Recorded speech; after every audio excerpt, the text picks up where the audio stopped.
नमस्कार दर्शकबिन, निकै नै महत्त्वपूर्ण रिपोर्टका साथ उपस्थित भइसकेका छौँ। हाम्रो मेहनतको लागि एउटा सानो लाइक र च्यानललाई सब्स्क्राइब गरी साथै छेउमा रहेको बेल आइकनलाई दबाई अलमा क्लिक गरेर साथ दिन नबिर्सनुहोला। आउनु सब समाचारतर्फ लागौँ। माघ 15 सम्म विद्यालय बन्द गर्ने शिक्षा मन्त्रालयको निर्णय। शिक्षा तथा विज्ञान प्रविधि मन्त्रालयले आगामी 15 माघसम्म देशभरका शैक्षिक संस्था बन्द गर्ने निर्णय गरेको छ। कोभिड-19 सङ्कट व्यवस्थापन समन्वयन केन्द्रको आइतबारको बैठकले सङ्क्रमण रोकथामका लागि शैक्षिक संस्था बन्द गर्न सम्बन्धित मन्त्रालयलाई सिफारिस गरेको थियो। त्यही सिफारिसलाई कार्यान्वयनमा लैजाने क्रममा शिक्षा मन्त्रालयले तत्काललाई माघ 15 सम्म शैक्षिक संस्था बन्द गर्ने निर्णय लिएको हो। शिक्षाको निर्णयपछि हिउँदे विदामा दिइसकेका विद्यालय माघ 15 सम्म बन्द हुनेछन्। परीक्षा जारी रहेका कलेज र विद्यालयलाई स्वास्थ्य मापदण्ड अपनाएर परीक्षा सकेपछि विदा दिने निर्देशन दिने निर्णय मन्त्रालयले गरेको छ। मन्त्रालयका प्रवक्ता सह सचिव दीपक शर्माले सीसीएमसीसीको सिफारिस अनुसार मन्त्रालयको निर्णय सार्वजनिक गर्न लागि बताएका छन्। अब आउनु सरको समाचारतर्फ लागौँ। संक्रमण बढेपछि दिल्लीका सबै निजी कार्यालय बन्द भएका छन्। कोरोना संक्रमण बढ्न थालेपछि भारतको दिल्ली विपद व्यवस्थापन प्राधिकरणले राजधानी नयाँ दिल्लीका सम्पूर्ण निजी कार्यालयहरू बन्द गर्ने आदेश दिएको छ। आपतकालीन सेवा प्रदान गर्ने कार्यालयहरू भने खुल्ने प्राधिकरणद्वारा जारी आदेशमा उल्लेख गरिएको छ। कार्यालयको काम घरबाटै गर्नका लागि प्राधिकरणले आग्रह गरेको छ। त्यस्तै दिल्लीका सम्पूर्ण रेस्टुरेन्ट र बारहरू पनि बन्द रहनेछन्, तर होम डेलिभरी भने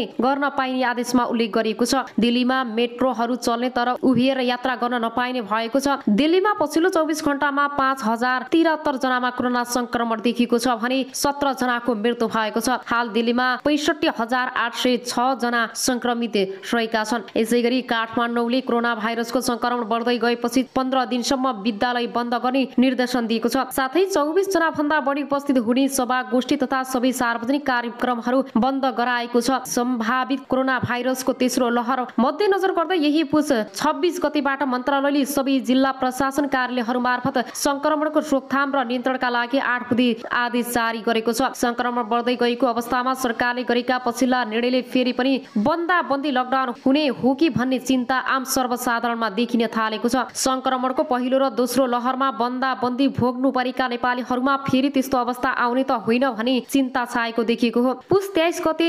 14,991 जनामा परीक्षण गरिएका मध्ये 262 कोरोना भाइरस संक्रमित रहेकोमा पुस 26 गते हिजो 11,429 परीक्षण गरेका मध्ये 1,446 संक्रमित देखिएका छन्। साथै नेपालमा हाल 7,855 सक्रिय संक्रमित पुगेका छन्। यसरी अहिले दैनिक संक्रमित हुनेको संख्या बढिरहेको छ। संक्रमण दर पनि वृद्धि भएको छ। पुस 19 गते कुल परीक्षण मध्ये 2.6% रहेको संक्रमण हिजो पुस 16 गते कुल परीक्षण गरेको मध्ये 12.7% संक्रमण पुगेको छ। यस्तै पुस 25 गते कुल परीक्षण गरेका मध्ये 9.2% संक्रमण दर रहेको थियो। यसैगरी पुस 20 गते 4.2%, पुस 29 गते 4.3%, पुस 22 गते 4.5% संक्रमण दर रहेको छ। अब आउनु सरको समाचारतर्फ लागौँ। पुस 12 गते जंगलमा भेटेकी खोटाङ घर भई उर्लाबारी पर्दै आएकी कमला आचार्यको घटनाले धेरैको ध्यान तानेको छ। कमलासँग सम्बन्धित थुप्रैले त्यसबारे आफ्ना कुराहरू राखेका छन्। उनीहरूमध्ये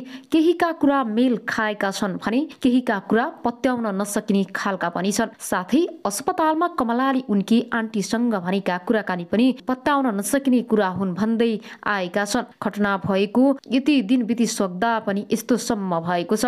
यस विषयमा प्रहरीले घटनाबारे निकै रहस्यमय कुराहरू बाहिर लिएको छ।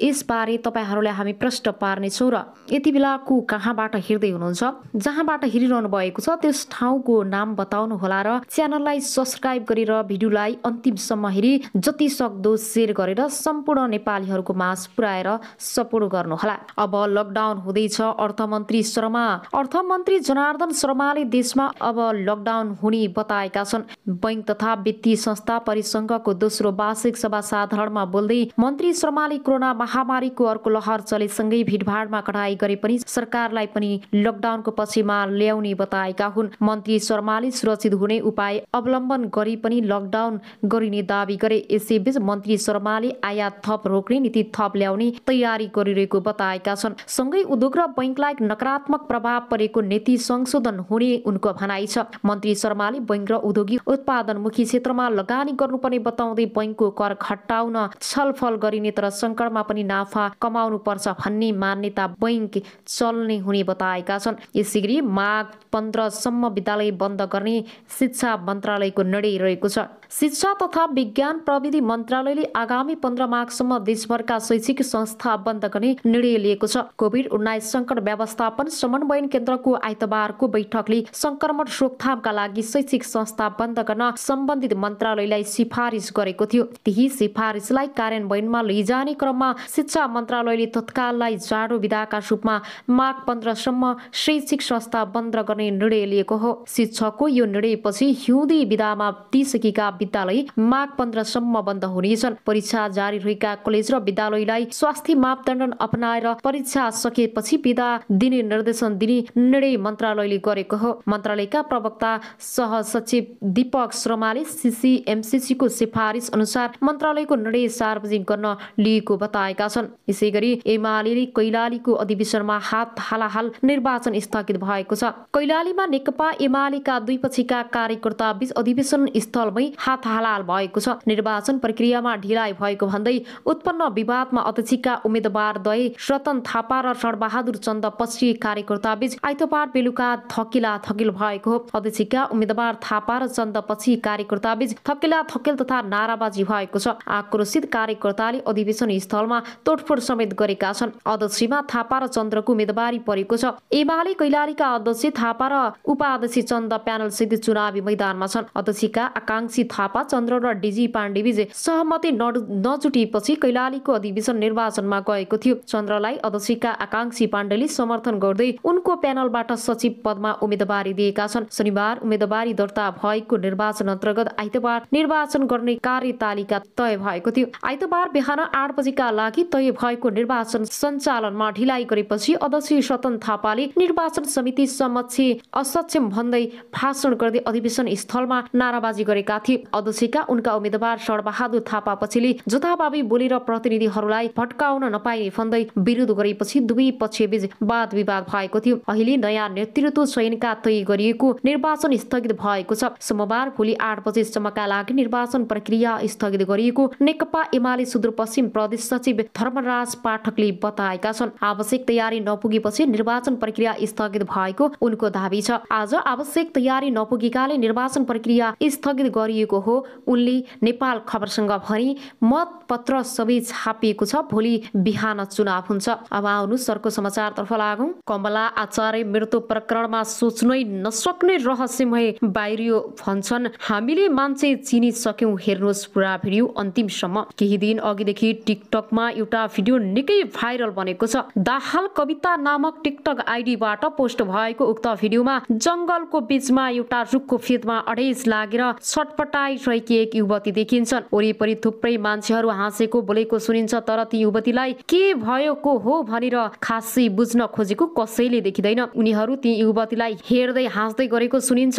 उक्त भिडियो टिकटकमा पोस्ट भएको भोलिपल्ट फेरि उनको भिडियो रिप कमला भनेर पोस्ट भएको थियो। त्यसपछि भने थुप्रैले उनको फोटो तथा भिडियोमा रिप लेखेका पोस्टहरू आएका थिए। उनी जिउँदो हुँदा भिडियो बनाएर बस्नेहरूले उनलाई के भएको हो भनेर त्यत्रो भिडले किन बुझ्न खोजेन, साथै किन ती युवतीलाई अस्पताल लान खोजेन भनेर अहिले थुप्रै विरोध भइरहेको छ। साथै उक्त भिडियो पोस्ट गर्ने दाहाल कल्पना नाम गरेको आइडीको पनि खोजी भइरहेको छ। अहिले यस बारेमा बुझ्दै जाँदा ती युवती खोटाङ जिल्लाको रूपाकोट मजुवागढी नगरपालिका 1 दितेलकी रहेको बुझिएको छ। उनी उर्लाबारीमा बसेर पढ्दै गरेको आएको खुलेको छ। पत्थरी खाने पोखरी क्षेत्रको जंगलमा उनी त्यसरी भेटिएको बुझिएको छ। उनी त्यही किन आइन् भन्ने अहिले सबैको चासोको विषय बनेको छ। उनको छेउमा एउटा पानीको बोतल र झोला देखिन्छ। झोला र बोतल हेर्दा उनी त्यहाँ आफै आएकी हुन् कि भन्ने बारे पनि लाग्छ, तर किन त्यो जंगलमा आइन् भन्ने खोजी भइरहेको छ। अब आउनु सरको समाचारतर्फ लागौं। मृतक कमला आचार्यको घटना सेलाउन नपाउँदै फेरि त्यही ठाउँमा घट्यो अर्को सोच्नै नसक्ने घटना। मोरङमा भएको एउटा रहस्यमय घटनाले जो कमला आचार्य आफ्नो मृत्युसँग रुखको फेदमा छटपटाइरहेको यथार्थ बाहिर नआउँदै अहिले सोही स्थानमा अर्को एक व्यक्तिको शव फेला परेको छ। घाँस काट्न गएका स्थानीयहरूले उक्त स्थानमा झुन्डिएको अवस्थामा शव देखेपछि प्रहरीलाई खबर गरेका थिए। एक हप्ता अघि मात्रै कमला आचार्यको पनि सोही स्थान नजिकै छटपटा आउँदै गरेको अवस्थामा भेटेकी थिइन् भने उनको मृत्यु निकै रहस्यमय तरिकाले भएपछि उनको मृत्युको अनुसन्धान भइरहेकै अवस्थामा सोही स्थानमा अर्को शव भेटिएपछि घटना निकै रहस्यमय बनेको छ। अहिले शव भेटेका व्यक्ति रतुवामाई 10 सोमबारका गोपाल बहादुर श्रेष्ठ रहेको खुलेको छ।